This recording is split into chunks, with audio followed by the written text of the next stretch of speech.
So, my name is Garrett, and today I wanted to make a video about my experience with CPTSD and also what I know about other people's. And um, so, I just wanted to know if you've ever had to ask yourself, why do bad things keep happening to me? Well, I may have the answer for you. It's CPTSD. And let me don't use this actually as like a self-diagnosis thing, but you can still, you know, research it. And this is just from my experience and, like I said, what I know about other people. But also, if you see me looking over here, it's me looking at my notes. So basically, um, it all starts. It all starts with the parents. It always does, doesn't it?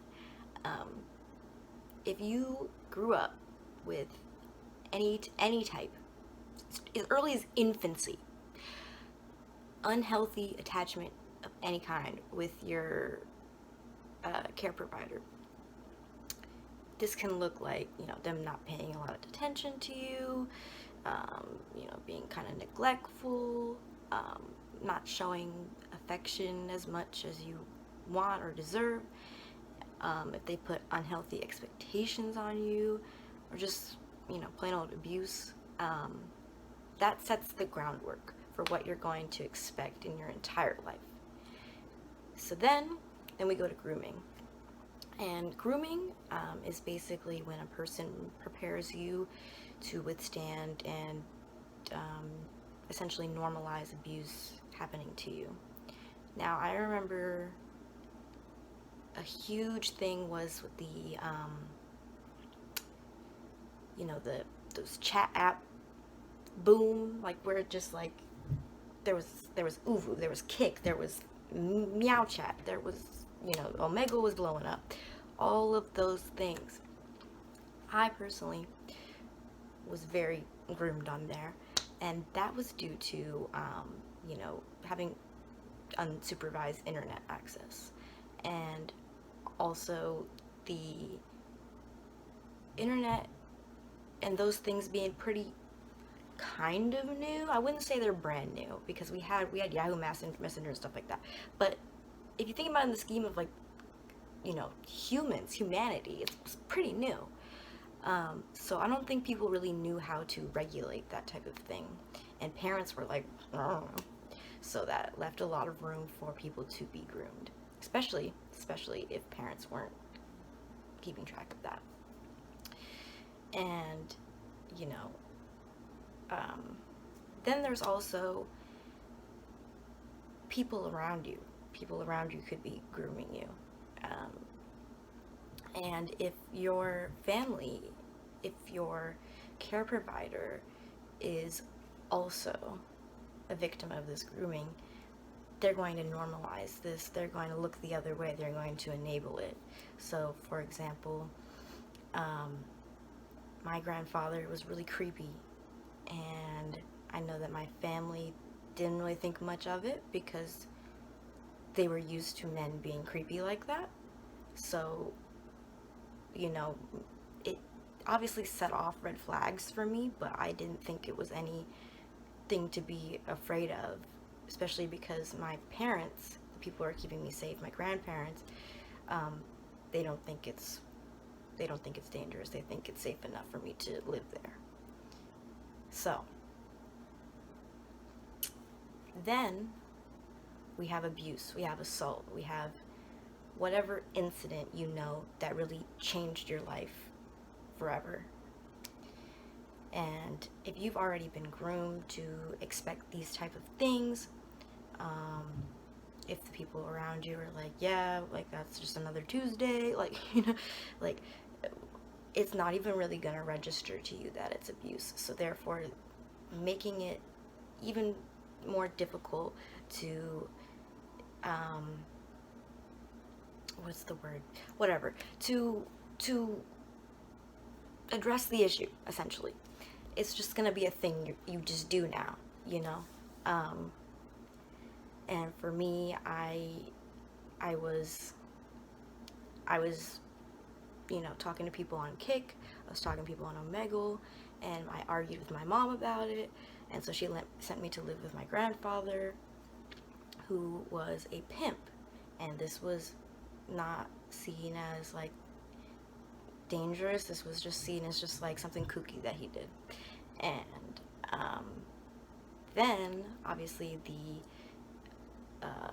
assault, the incident was then him sexually abusing me. He also groomed me in the process, by making me feel like he was a safe person to talk to about these messages. So it started there. Then obviously nobody thinking it was weird that he was, just creepy and things like that. And so then it was being groomed to being okay with him exchanging money with prostitutes, and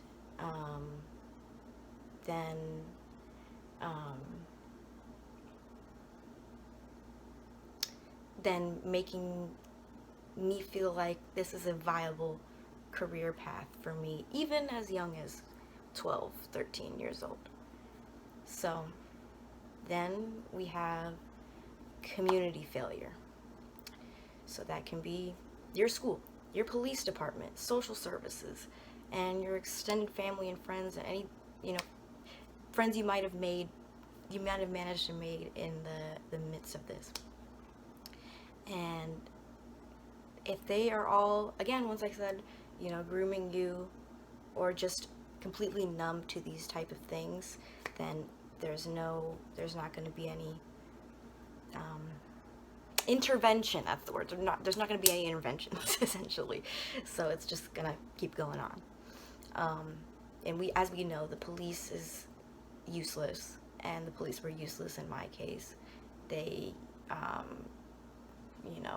were just trying to find something quickly, and if they couldn't, they were quick to pin it on me, to say that I was making things up, that I was imaginative, whatever.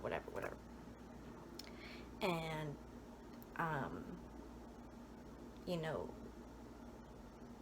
CPS, I don't know what that was about, but something I don't know what their deal was, but they failed. And that is common. That is very common. So another way your community can fail you is if you have any pre-existing health issues, and you're, be like before trauma, even the ones, either if you have any health issues at all, but especially ones from before trauma, and they get dismissed, they just get underplayed in any type of way. That's another way that you wouldn't get an intervention in a way to heal. And so now, you've got all these health issues, before the trauma, and now whatever trauma has happened at this point in your life, you have the health issues that came up from that. And lots of people develop autoimmune disorders. A lot of people develop digestive disorders, skin conditions, really anything. I know people with heart problems, all types of things like that, and they're just, they might not be taken seriously, especially if you're a kid and you know that your parents maybe deal with these issues themselves and nobody took them serious, because when they were kids, it wasn't even recognized in the medical field that these things could be caused from stress or whatever. So that is another way your community can fail you. So then we go to trafficking, and this could be like I mentioned before, prostitution, drug dealing, anything like that.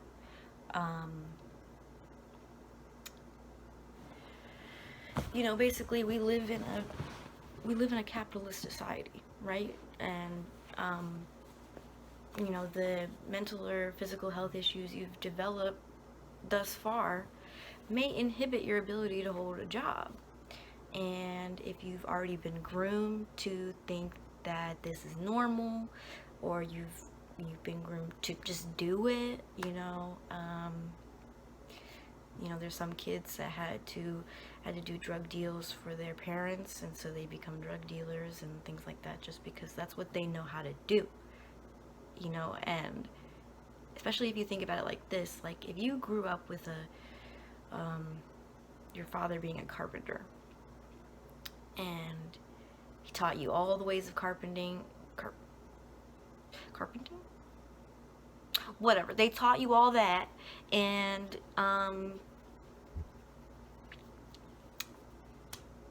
so you know that that's something. No matter what happens, you will always have carpentry. There we go, carpentry. And so the same thing goes for trafficking, and that was the case for me. When I was living with my grandfather and I was interacting with these prostitutes, I talked to my grandfather about doing it myself. Not saying that was necessarily my idea, but you know what I mean. And I attempted to sell nude photographs of myself as a child. Never made any money from it because I was a child. I didn't know what I was doing, so they just got them for free. So anyways, that's just floating around the internet. But so yeah. Also, if you've maybe, you know, you were born homeless. Maybe you were born into a homeless family, and they were unable to provide for you, and you need to provide for the family. You know, you just have to do this because that's all there is to do. So then we have homelessness. So this can happen because you were kicked out due to family issues, mental health issues, or maybe you just simply can't afford to, you know, to live where you live anymore because of gentrification, or which is also community failure, or a job loss from the issues previously mentioned, from, you know, mental health issues and things like that, or you ran away because you can only trust yourself. And for me, I was left with my stepmom, and she promised my mom before they broke up that she would take care of me, and she didn't. And so when I turned 18, she filed paperwork to evict me. And I had met a man who was 21 when I was 17, and he was also going through an eviction process with his family because of just the job loss, because of layoffs. And so we started dating, and I lived with him for a long time, and that's a whole thing. And then there's addiction, and you know, basically you need a way to cope or escape the reality that you're forced to live in because there's no end in sight. And for me, that has been marijuana and tobacco. I mean, I still vape and I still smoke weed.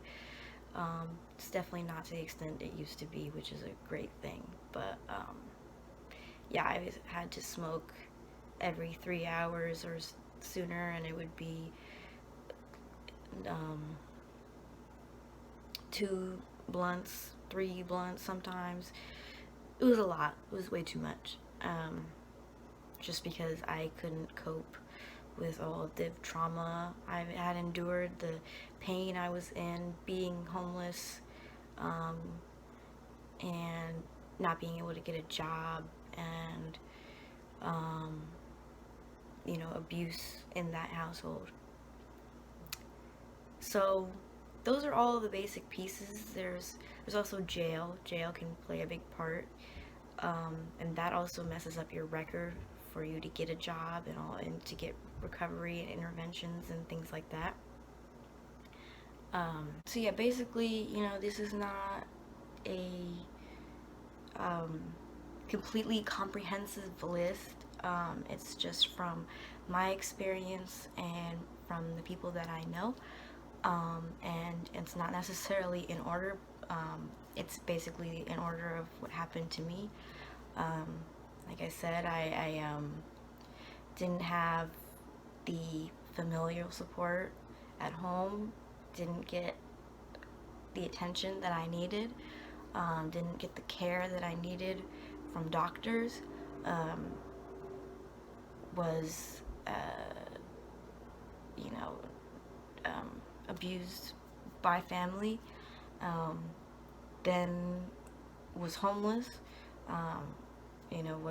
was doing was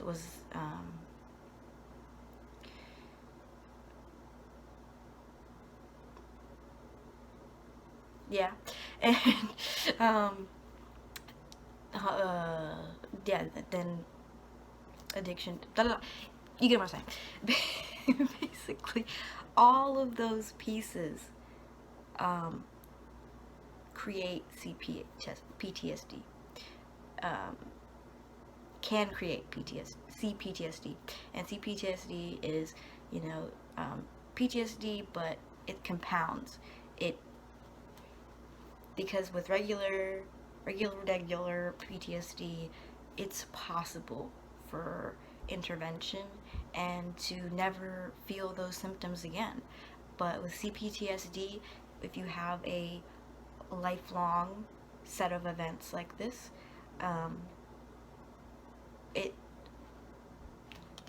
there's no cure.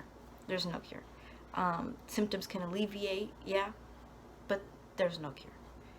And recovery is possible, though.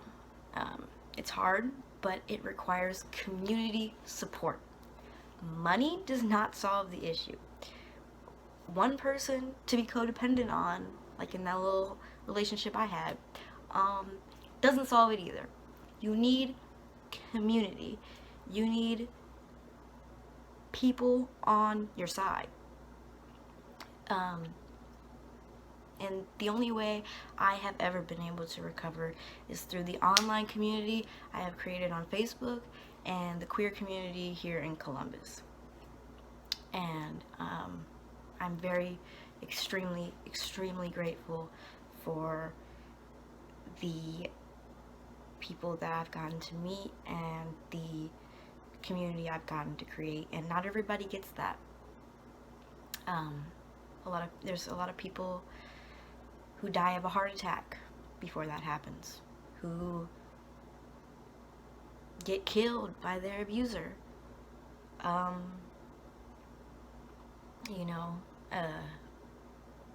die from medical related issues due to addiction or other traumas like I was just mentioning.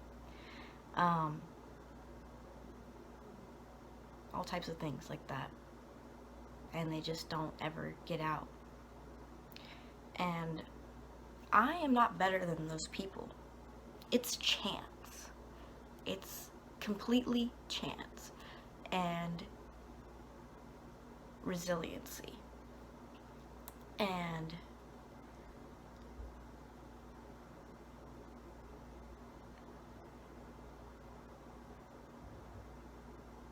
that's a huge thing about CPTSD, survivor's guilt, because why did I get to survive even though I'm struggling every day?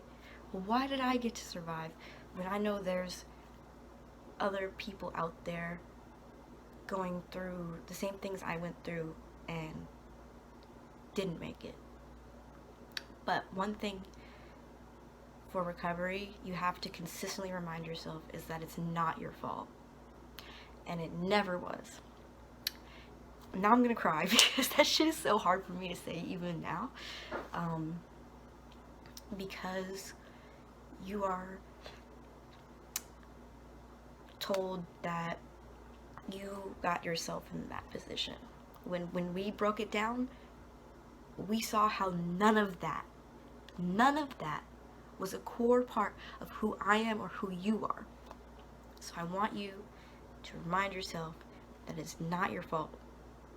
And you are completely valid in who you are at every moment, no matter what you're doing.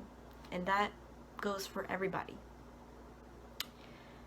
And I just want to thank you guys for listening, and I hope that you were able to learn something and maybe empathize with your friends with CPTSD a little bit more.